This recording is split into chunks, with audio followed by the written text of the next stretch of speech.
En ce temps-là, Jésus disait à ses disciples, je vous le dis, quiconque se sera déclaré pour moi devant les hommes, le Fils de l'homme aussi se déclarera pour lui devant les anges de Dieu. Mais celui qui m'aura renié en face des hommes sera renié à son tour en face des anges de Dieu. Quiconque dira une parole contre le Fils de l'homme, cela lui sera pardonné. Mais si quelqu'un blasphème contre l'Esprit Saint, cela ne lui sera pas pardonné. Quand on vous traduira devant les gens des synagogues, les magistrats et les autorités, ne vous inquiétez pas de la façon dont vous vous défendrez, ni de ce que vous direz, car l'Esprit Saint vous enseignera à cette heure-là ce qu'il faudra dire. Acclamons la parole de Dieu. Alléluia, Alléluia, Alléluia, Alléluia.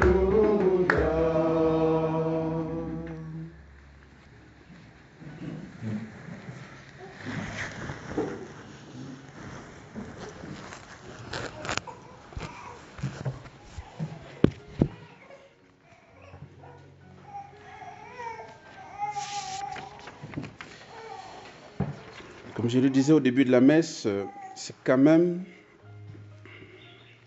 terrible d'apprendre qu'il peut avoir un péché que Dieu ne puisse pardonner. Le péché contre le Fils de l'homme peut être pardonné selon les paroles de Jésus, mais si quelqu'un blasphème contre l'Esprit Saint, cela ne lui sera pas pardonné. C'est terrible, hein? C'est terrible d'entendre ça parce que ce qui est encore compliqué, c'est que l'Esprit Saint, on ne le voit pas. Donc, voilà. Mais dans cet évangile que nous lisons dans Luc, ça se trouve dans les synoptiques en général. C'est-à-dire que Matthieu en parle, Marc en parle. Quand Marc en parle, c'est juste à l'issue d'un miracle, même Matthieu aussi, où Jésus expulse un démon. Quelqu'un qui était possédé. Et donc, les scribes, les pharisiens disent que non, en fait, tu as expulsé ce démon à cause du fait, en fait, parce que tu es, tu l'as expulsé par le prince de Bézébul, c'est-à-dire par le chef des démons. Bon, et c'est là où Jésus dit, mais c'est pas possible, si une maison est divisée en elle-même, elle ne résistera pas. Comment le démon peut expulser le démon? C'est-à-dire, là, on peut tout de suite dire, mais l'évidence, c'est que si un démon est expulsé, ça veut dire que l'œuvre, le doigt de Dieu est à l'œuvre. L'action de Dieu, le Saint-Esprit est à l'œuvre. Comment se fait-il que quelqu'un, face à quelque chose qui est blanc, va dire que c'est noir? Donc, d'emblée, on peut dire que le péché contre l'Esprit Saint, c'est le refus d'une vérité, j'ai envie de dire, évidente, qui crève les yeux, comme on dit habituellement. Je ne sais pas, vous êtes habillé en blanc, mais quelqu'un vous dit que tu es en noir. Bon, soit il a un problème des yeux, non mais vous voyez un peu, donc justement, ça pose un problème. Et le refus d'une vérité criarde, qui saute aux yeux, c'est quelque part un péché contre l'Esprit Saint. Bon, plus c'est un péché contre la vérité. Bon. Mais ce n'est pas tellement, le péché contre l'Esprit Saint, ce n'est pas tellement un acte qu'on pose. C'est d'abord une attitude. C'est même surtout une attitude. Parce que de tous les péchés que l'homme puisse faire, et l'homme continue d'être inventif par rapport au péché, notre monde vraiment est très fort là-dessus, et les films sont en avance. Il n'y a aucun péché factuel, concret, que Dieu ne puisse pardonner.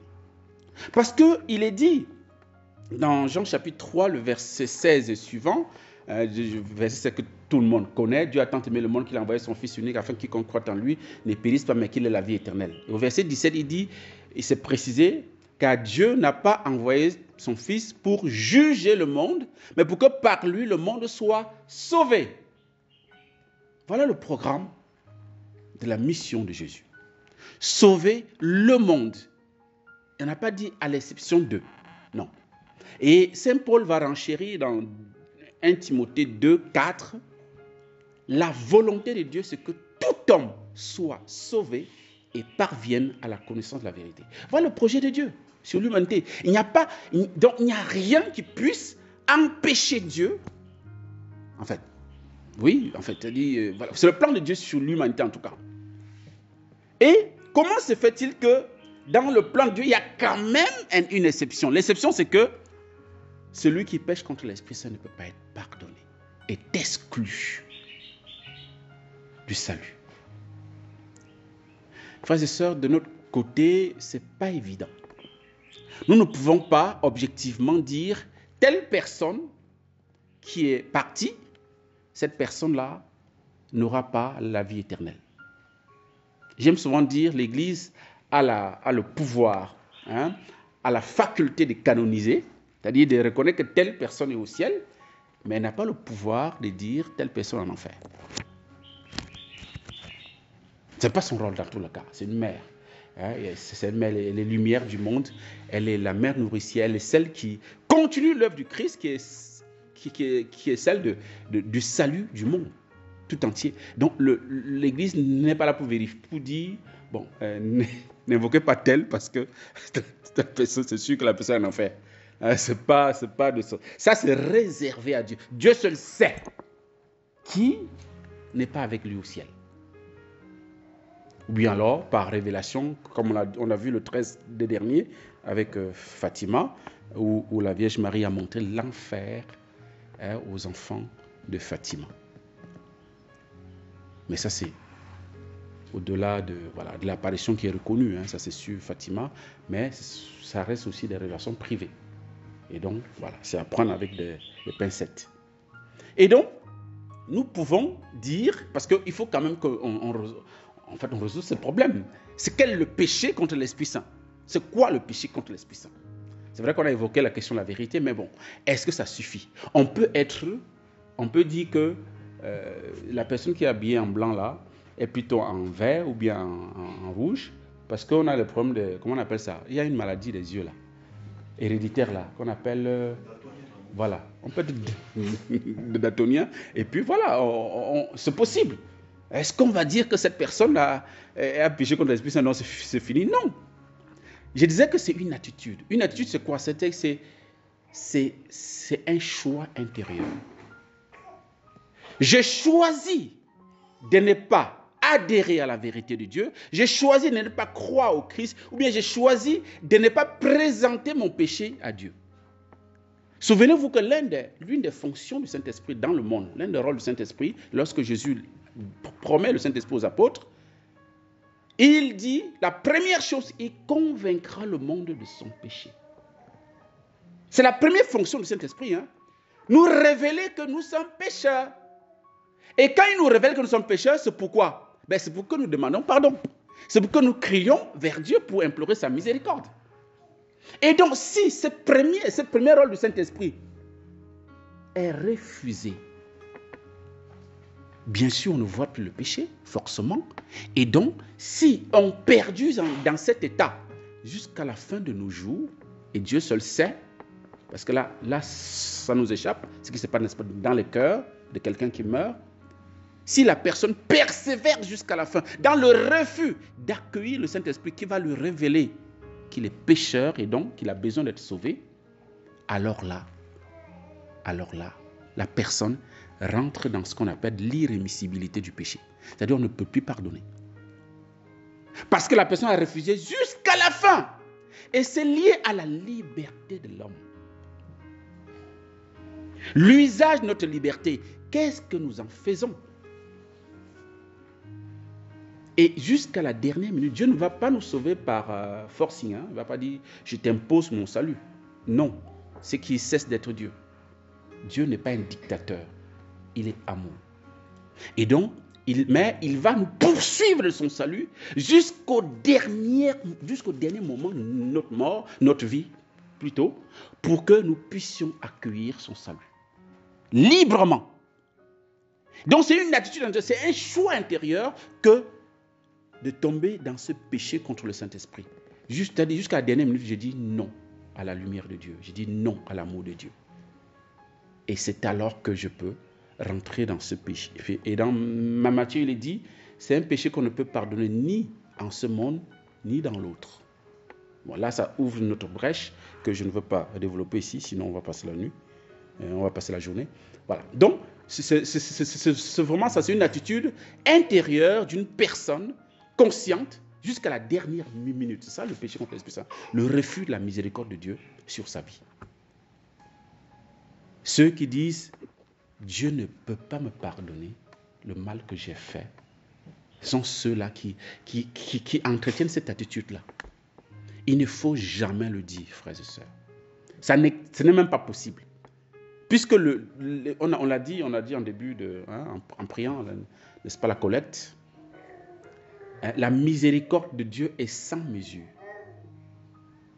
Donc, nous ne pouvons jamais, même si, parce qu'habituellement dans la confession, quand on va se confesser, on dit, mais vraiment, il y a certains qui disent, mais pourquoi vous allez se confesser? Parce que je confesse la même chose. Je confesse la même chose. Bon, j'en profite pour vous dire que pour vous, c'est la même chose, pour Dieu, non. Il faut bien que vous reteniez ça. C'est-à-dire que lorsque vous sortez du confessionnal, Dieu a oublié vos péchés. Ce n'est pas moi qui le dis, c'est lui qui le dit. Quand Dieu pardonne, il oublie. Et donc, pour lui, le compteur est à zéro.